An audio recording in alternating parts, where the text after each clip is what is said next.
So we already know Mobile Legends drops so many new heroes, and the latest new hero that's going to be coming out soon is Borg.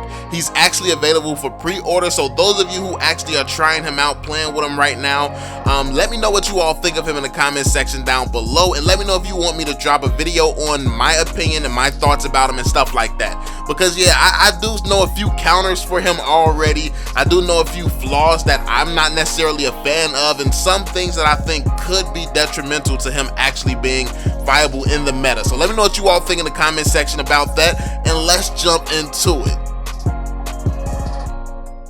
I thought I told y'all they'll never gon' change. You don't know, ass nigga, that be the gang. Same nigga I used to be. Fried niggas get used to me. Dead man, if you fool with me, say that for your eulogy.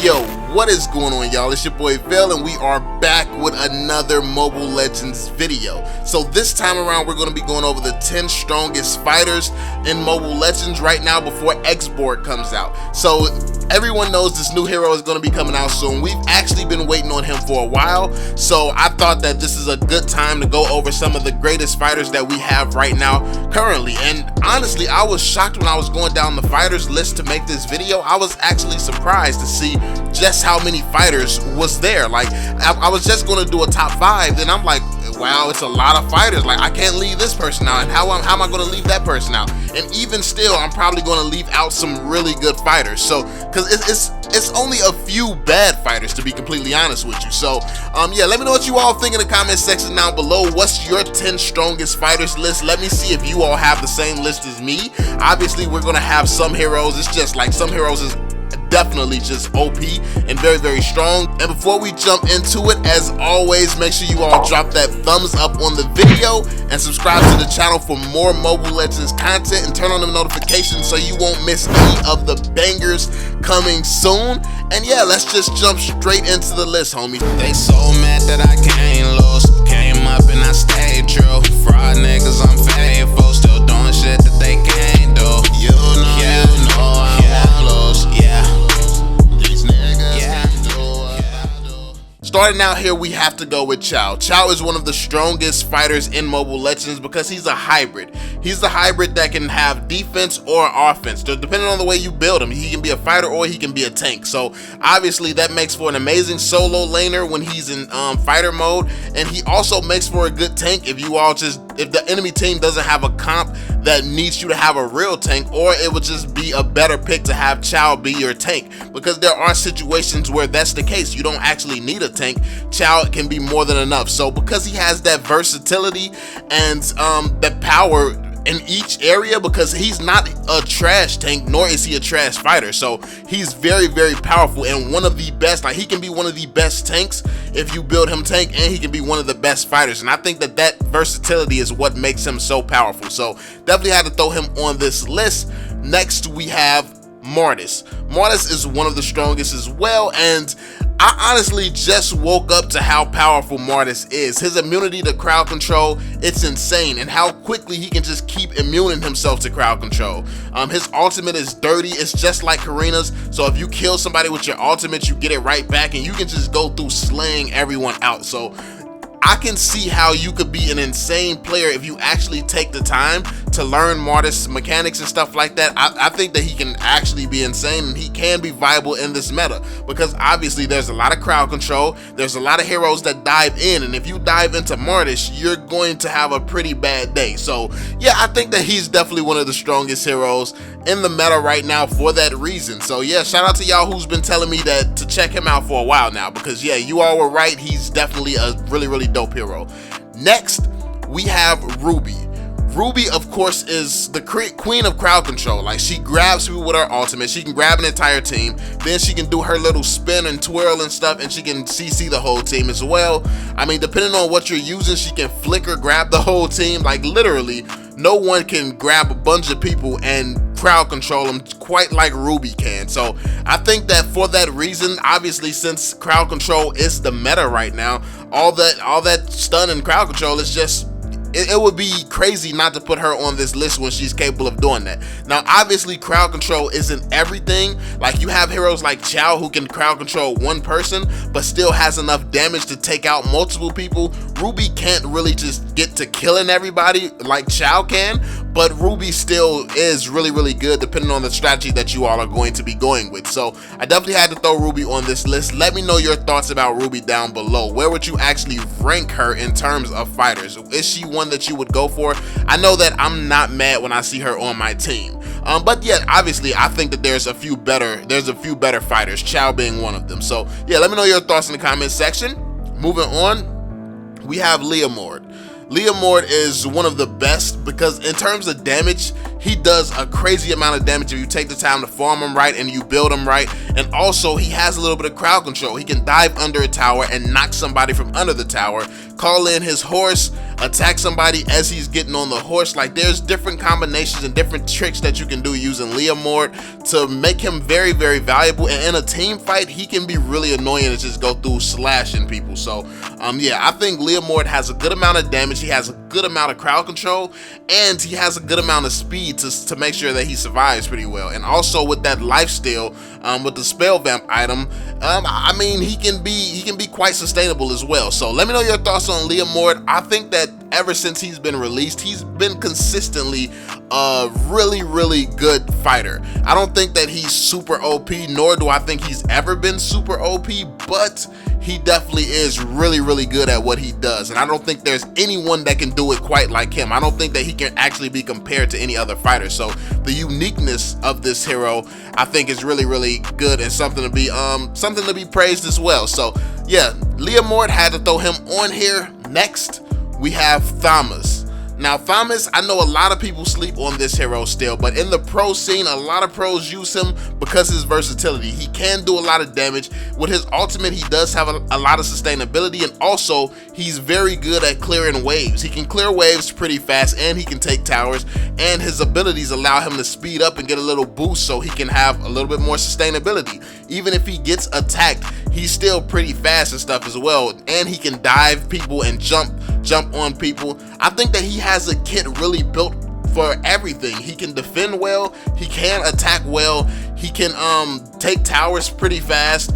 I think that he's just all around a pretty good fighter and a pretty good solo laner. So yeah, a lot of fighters are solo laners, some fighters are not. I wouldn't say that they would be the best pick for the solo lane. Like Ruby, I wouldn't say that Ruby is the best pick for a solo lane because she's not a kill everybody type of fighter. She's a crowd control a whole team. Like, she's more of a support fighter if I had to put her into a play. So Thomas is like a purebred solo lane fighter type of hero who can like just raise havoc in a lane by himself. So yeah, I had to throw him on this list. Next, we have Minster. So obviously Minster had to go on this list because of how many heroes that he counters. Like, when you have a hero that counters so many different heroes in Mobile Legends, I mean, what can you say? You have to throw them on this list. So he's able to counter all the diving heroes. If you like, he's able to counter Fanny. I mean, how many heroes in Mobile Legends can you say that about? What is it, like 2, 3, maybe 4 of them that can counter Fanny? Fanny is literally a hero that's had no counters because of how crazy the mobility is. I think people know how to abuse her, how to counter her a little bit more, but when it comes down to it, if you're a really insane Fanny player, like, honestly, even Minster it's tough to see if he can actually counter a really good Fanny. So the closest, he's one of the best and closest counters we have. Obviously Kufra is probably the best Fanny counter, but yeah, I definitely had to throw Minster on this list because of how many heroes he counters. He makes it a very hard for heroes that dive in, like Harley, Gaijin, and stuff like that, to really want to dive in, because you just never know when you're going to get trapped and be unable to move. So yeah, Minster, had to throw him on this list. Next, we can't have a list without the strongest fighters without throwing Aldous on this list. Obviously, Mr. One Punch Man has to be on this list. Now, it's questionable just how in meta he is right now, because it takes so long to get him fed. It's similar problems to Marksman, but honestly, when you're not playing at the highest level and you're just playing ranked play, Aldous should be fine. Take the time to get your stacks and stuff like that, because 9 times out of 10, there's a lot of times you don't go against people who are actually using meta marksmen. So the amount of time it takes their marksman to get fed and the amount of time it takes you to get your stacks is pretty much equal. So you all will have equal time to farm, but it's not going to be equal once you get farmed up. Like, there is nobody that can stop Aldous depending on how many stacks and how fed you become. So that's how powerful he is. He's literally unstoppable once you let him get to a certain point. And I don't think that there's any other heroes like that. Like, even the marksmen in Mobile Legends, once they get fed, they can only be so fed. Yeah, they can two-shot you sometimes, like Leslie can two-shot you, but what are you gonna do if an Aldous dives on you, stuns you, and then just one-punches you? Like, because he can actually do that to a marksman that can one-shot or that can two-shot. So yeah, I think Aldous definitely has to be thrown on here, because he is dangerous if he gets those stacks. But yeah, let me know what you all think about that in the comment section down below. Next, we have Guinevere. Obviously, we got to throw Guinevere on here. She's just jumping out of bushes and stuff and just crowd controlling the whole team and hit them with the ultimate. She's annoying, man. She's really annoying. And when the Guinevere is really good, it seems like they know every move you're going to make, and they just jump out the right bush at the right time the entire game. It can be a really frustrating game, yo. Like, that's the type of game that makes you want to go and grab Guinevere, get to playing her, then you realize you trash once you drop like 0 and 10, and then you get back to reality that you just don't play Guinevere. But when you see the people who are actually really, really good with Guinevere, and shout out to those people who are really good with Guinevere, yeah, she's really insane. So yeah, had to throw her on here, man. Like me, I'm not the best with her, but when you do come across those guys who are insane, she is a huge threat. So yeah, Guinevere. Next, we have Rizla. Now this hero is insane. The amount of damage that he just outputs the second he gets into a lane, it's disgusting. You cannot get close to him. Like, that's how powerful he is. Like, just right out the gates, he's just power and brute force, and there's really not many heroes that can survive head on against him. If you're just trying to duke it out, like, he's not the one that you want smoke with, especially early game, because it's not many heroes early game at all that can even get close to him. So you gotta keep that long range distance when you're going against Rizla. So yeah, I had to throw him on here because he is quite powerful, and when he gets fed, it's even worse. He can literally take out a whole team if they don't escape. So yeah, like, Rizla, his damage is like just ridiculous. That's all I can say about it. It's ridiculous.